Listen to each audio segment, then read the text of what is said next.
Hello everyone and welcome back to Newegg TV. I'm Steve and today I'm going to do a product overview on D-Link's DGL 5500 gaming router. Here's a quick look at the box from D-Link.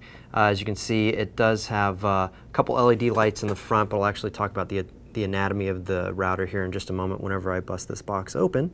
We already showcased a video in an interview today with D-Link's representative Dan Kelly, where we'll talk about the traffic shaping that they've implemented in this with a cloud-based QoS system that they developed. First and foremost, let me just go over the actual hardware of this particular device in this video. And I'll just flip it around to the side here just to show you down at the bottom here that it is a AC 1300 router, giving you up to 450 megabits per second and 867 megabits per second, depending on which radio it's connected to.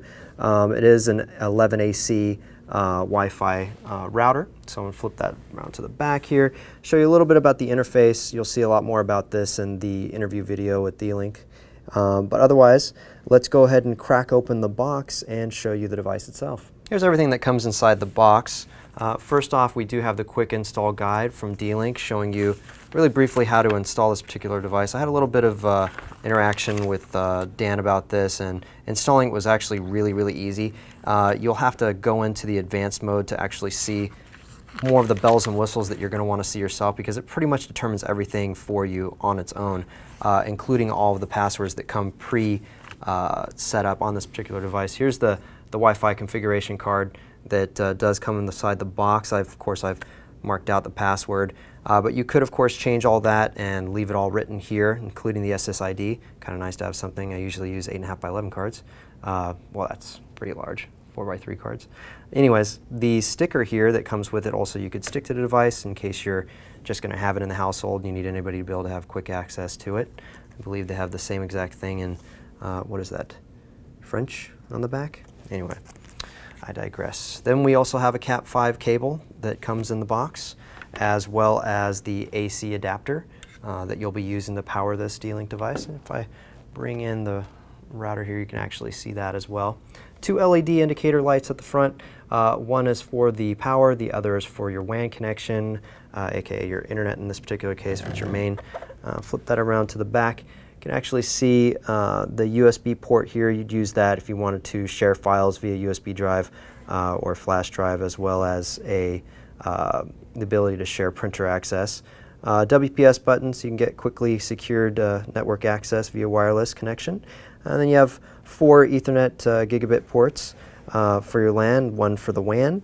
Power switch here, turn on and off the power instead of unplugging it, a little bit easier, as well as the port for the power for the AC adapter. I do want to mention too, this particular design, vertical in design from D-Link, and I talked a little bit to the representative, Dan, and he described this as kind of an easier way for them to house the antennas inside, all of it in one encapsulated box. Gives it kind of a cool look too, a little bit less of a real estate being used on your particular desk. Not that you really need that most of the time, because anytime you're going to go to a LAN event or something, they're going to provide all the networking hardware for you.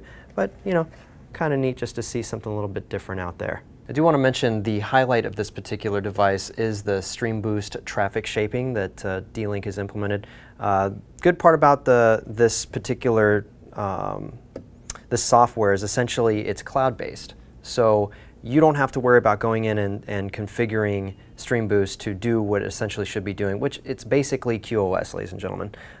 So if you're familiar with that and you're familiar with giving prioritization to particular applications and whatnot, then you're going to be aware of what this already is. But the fact that it's cloud-based means you don't have to do anything to configuring. They're doing all of that for you.